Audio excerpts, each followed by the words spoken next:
Di masa depan, rumah umat manusia bukan lagi bumi. Perjalanan antar bintang telah menjadi hal yang lumrah, dan teknologi telah menggantikan darah dan daging. Kehidupan kini terhampar di luar angkasa, melintasi galaksi dan bintang-bintang yang jauh. Namun, di balik megahnya peradaban baru, ada sebuah kisah yang dimulai dari sebuah tempat yang terlupakan. Luka, seorang anak muda berusia 15 tahun yang tumbuh di daerah kumuh, kini menghadapi ujian yang akan menentukan masa depannya. Bakatnya, yang dikenal dengan nama Imperial Guard, akan menguji sejauh mana ia mampu bertahan di dunia yang keras ini. Apakah ia akan menjadi pahlawan, atau justru terjatuh dalam bayang-bayang ambisi dan kekuasaan?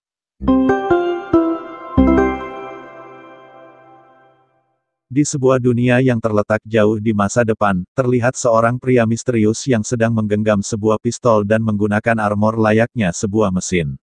Beberapa orang menembakinya dengan perasaan gugup yang terlihat jelas di wajah mereka. Ratusan peluru dengan cepat langsung mengarah kepada pria misterius itu di mana ia hanya berdiri memandangi setiap peluru tersebut dan tak mencoba untuk menghindar.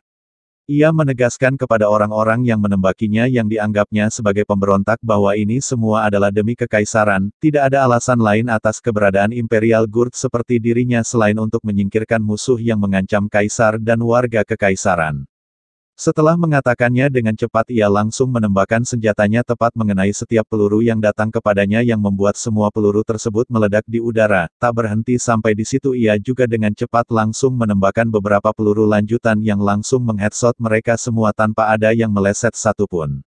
Ia berdiri memandangi mereka dengan senjata di tangannya yang masih mengeluarkan asap mengatakan dengan lantang bahwa misinya telah selesai. Ia berbalik dan berjalan pergi meninggalkan tempat tersebut dengan sangat gagah layaknya seorang kesatria pejuang. Cerita kemudian berpindah memperlihatkan kondisi bumi di masa depan di mana teknologi sudah berkembang sangat pesat, namun, ini bukan berarti harapan bagi umat manusia. Dikarenakan perang tak berakhir yang disebabkan oleh kurangnya sumber daya, bumi terus saja dihancurkan, dan umat manusia terus meluas menuju planet lain. Pada akhirnya, kehidupan di bumi berakhir dikarenakan invasi oleh spesies alien yang tak dikenal. Beruntung umat manusia yang selamat berkeliaran di luar angkasa, berakhir menemukan planet yang mirip dengan bumi setelah perjalanan yang jauh. Umat manusia akhirnya memutuskan untuk menyebut planet baru ini dengan nama Novus, yang artinya rumah yang baru. Mereka mengirimkan koordinat tempat ini ke seluruh penjuru luar angkasa, dan dengan ini semua manusia yang tersebar di seluruh penjuru luar angkasa mulai berkumpul di Novus. Lambang ini menunjukkan bahwa ini adalah Federasi Belato, di mana tempat ini banyak spesies alien bercampur bersama para penduduk bumi. Selanjutnya lambang ini menunjukkan bahwa tempat ini adalah Kekaisaran Akretian, mereka memiliki pasukan prajurit kuat dengan fisik yang dibentuk oleh mesin. Dan yang terakhir lambang ini menunjukkan aliansi Korite Suci, di tempat ini kebanyakan adalah seorang penyihir atau pendeta yang memiliki force energi serta kekuatan mental. Namun, ada batasan sumber daya bahkan di Novus sekalipun, sebagai hasilnya, sekali lagi umat manusia bersiap berperang untuk memonopoli setiap sumber daya yang ada. Saat ini, di Kekaisaran Akretian tepatnya di Laboratorium Pemesinan Akretia, terlihat orang misterius sebelumnya keluar dari ruangan laboratorium tersebut. Di sana ada juga seorang pria yang merupakan seorang pengawas dan seorang bocah yang tepat berdiri di sampingnya. Pria itu meminta bocah itu untuk segera masuk karena selanjutnya adalah gilirannya. Pria itu mengungkapkan kepada bocah tersebut kalau dia sungguh tidak beruntung karena dia akan dijadikan subjek perbandingan. Diketahui kalau pria itu adalah seorang komandan imperial penjaga Akretian bernama Hemilas Kustoria. Ia memberitahu bocah itu bahwa ini adalah saatnya dia harus menunjukkan kepada Yang Mulia apa kemampuannya, jadi jangan sampai dia melupakan kalau ini adalah hari yang sangat penting bagi para peserta latihan seperti mereka. Bocah itu bernama Luka dan ia adalah peserta pelatihan yang akan menjadi penjaga Akretian. Ia dengan percaya diri menegaskan kepada Hemilas bahwa sebaiknya mereka lihat siapa yang tidak beruntung di sini. Mendengar perkataan Luka membuat Hemilas tersenyum dan merasa bersemangat. Ia sedikit meninggikan suaranya dan meminta Luka agar sebaiknya Luka memenuhi ekspektasinya. Tanpa gentar sedikit pun Luka menatap Hemilas dan menjawabnya dengan percaya diri kalau ia akan memenuhinya. Luka kemudian berjalan masuk bersiap mengikuti tes. Terlihat di belakangnya ternyata banyak juga para peserta lain yang mengikuti tes ini. Luka bergumam mengungkapkan bahwa setidaknya ia harus bisa menghindari dan menangkis peluru karena itu adalah skill yang dibutuhkan untuk menjadi bagian resmi dari Imperial Guard.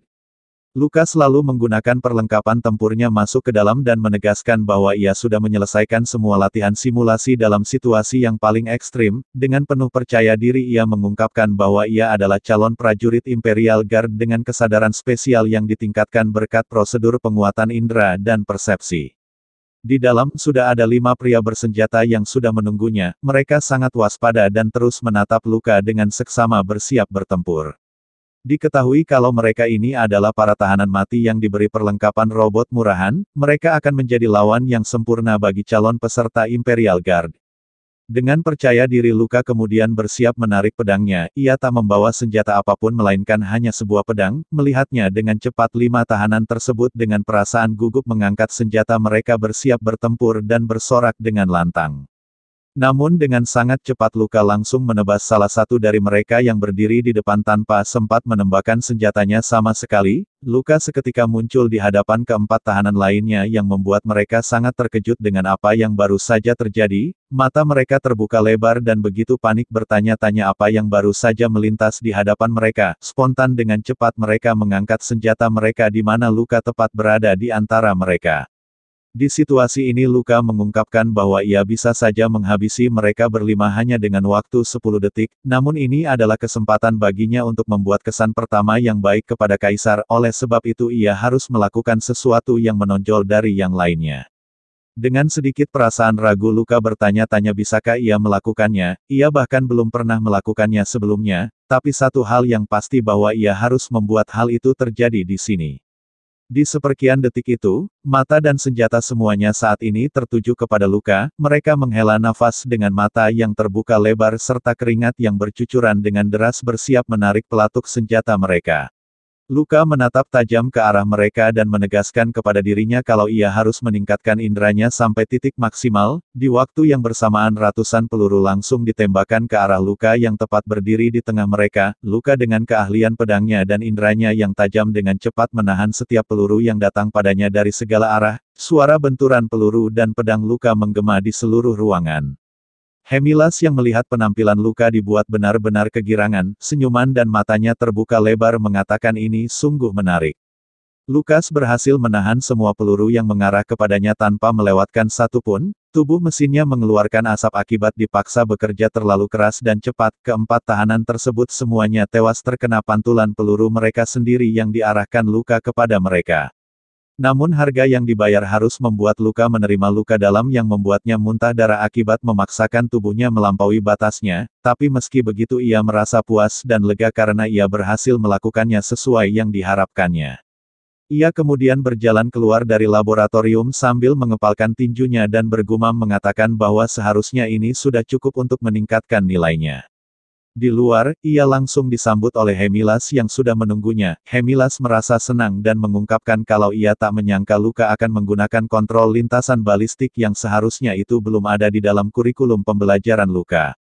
Luka melintas di hadapan Hemilas dan sedikit meninggikan suaranya mengatakan kalau ia hanya meniru orang yang masuk sebelum dirinya. Dengan tatapan tajam dan senyuman kegirangan Hemilas memberitahu bahwa orang sebelum Luka itu berasal dari keluarga terkenal jadi dia sudah diajarkan kurikulumnya dari awal. Dia jelas berbeda dari Luka yang hanya berasal dari panti asuhan. Hemilas menegaskan kepada Luka bahwa seharusnya Luka merasa bangga dengan pencapaiannya ini. Luka yang tak begitu peduli terus berjalan pergi, namun ia seketika menoleh ketika Hemilas mengatakan kalau ia ingin memberikan Luka sebuah hadiah karena ia menyukainya. Seketika jari tangan Hemilas langsung tepat berada di mata kanan Luka. Melihatnya semua orang tercengang merasa gugup dengan apa yang baru saja mereka saksikan. Ternyata Hemilas mengambilnya tanpa memberi peringatan sama sekali kepada Luka. Meski begitu Luka tetap berdiri dengan tenang seolah-olah ini bukanlah masalah besar baginya. Hemilas yang melihat ekspresi datar Luka sekali lagi dibuat tertawa kegirangan. Ia mengatakan bahwa Luka sungguh bocah yang menarik karena Luka bahkan tidak bergeming sedikit pun di situasi seperti ini. Hemilas mengungkapkan bahwa Luka pasti mendapatkan nilai bagus dalam latihan toleransi rasa sakit dan luka.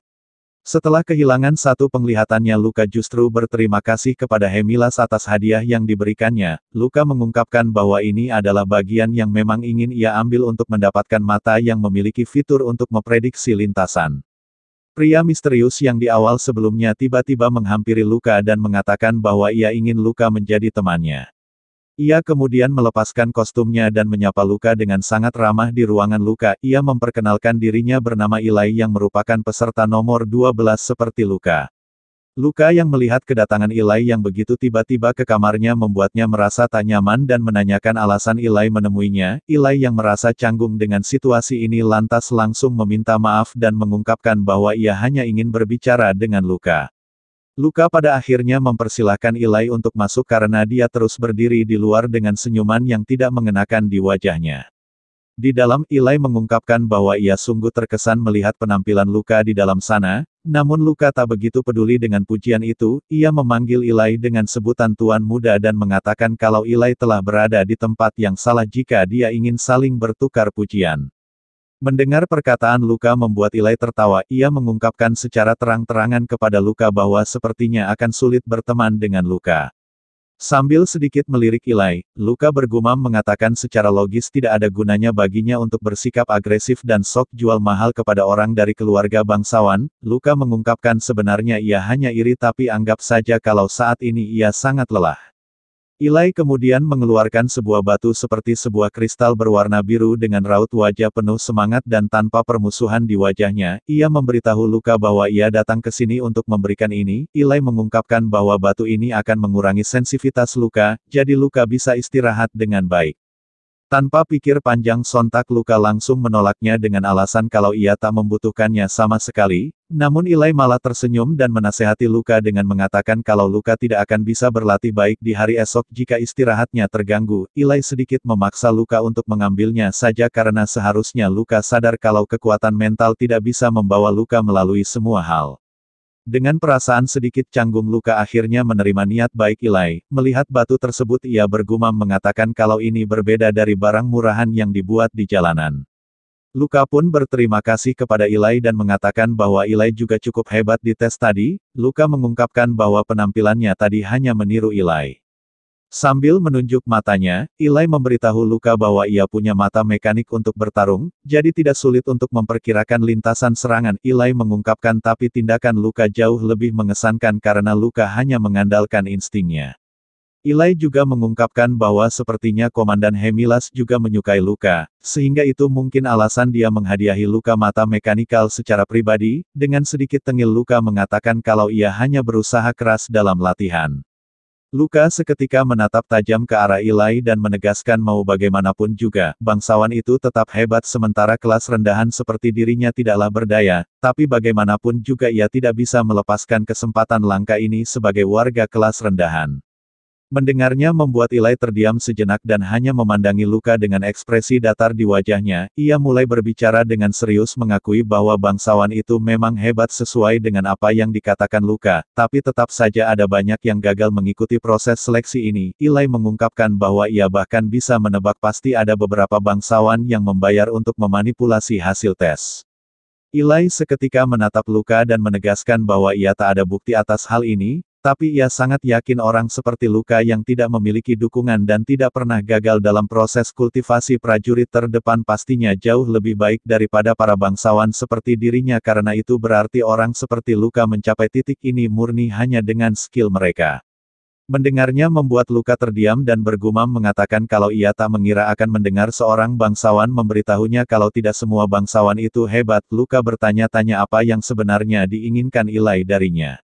Eli seketika mengulurkan tangannya dan sedikit meninggikan suaranya menegaskan bahwa ia sangat yakin orang seperti Luka pasti adalah orang yang akan berhasil. Eli mengungkapkan bahwa oleh sebab itu ia ingin berteman baik dengan Luka. Awalnya Luka hanya memandangi uluran tangan Eli karena ia merasa sedikit ragu, namun karena Eli terus tersenyum lebar dan tak menunjukkan rasa permusuhan, Luka akhirnya menjabat tangan Eli sambil mengatakan kalau ia akan berusaha lebih keras lagi. Luka seketika bangkit sambil terus menjabat tangan Eli menegaskan dengan tatapan yang mengerikan bahwa ini semua demi kekaisaran. Melihatnya Ilai hanya memandangi Luka dengan tatapan sedih, ia seolah berkata kalau ia mengerti apa yang dirasakan oleh Luka dan apa yang selama ini telah Luka lalui untuk tetap hidup di dunia yang penuh kekacauan ini. Dan begitulah bagaimana cerita ini dimulai, mengikuti kisah seorang anak yang dibesarkan sebagai senjata militer di Kekaisaran Tirani Akretian. Perjalanan Luka baru saja dimulai, dan dunia yang penuh bahaya serta pilihan sulit menanti di depan. Apa yang akan terjadi selanjutnya? Apakah ia akan bertahan, ataukah jalan yang dipilihnya justru menghancurkannya? Semua jawaban itu akan terungkap di cerita selanjutnya. Jangan lupa untuk subscribe dan nyalakan notifikasi, supaya kalian tidak ketinggalan kelanjutan kisah seru ini. Sampai jumpa di video berikutnya.